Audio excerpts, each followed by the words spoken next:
অভিনয় নিয়ন্ত্রণ একে তো না শুনে বুড়ি, আরো যদি পায় ঢোলের বাড়ি। এমনি যে সমস্ত সিনেমার পোস্টার আর হাবিজাবি সিনেমা চালু হয়েছে, এরপরে অভিনয় নিয়ন্ত্রণ আইন বাতিল হয়ে গেল। এখন যে কি হবে বাংলাদেশে আল্লাহই জানে। শয়তান এদেশে আর থাকবে কিনা জানি না, এরাই যথেষ্ট। কি বিশ্রী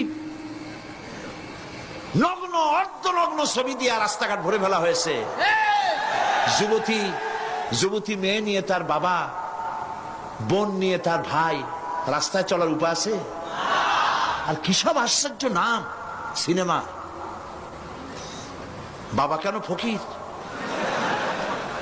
মা কেন চাকরানি, বোন কেন বেশ্যা, খাইছি তোরে। মানুষেরা খেয়ে সবেন না।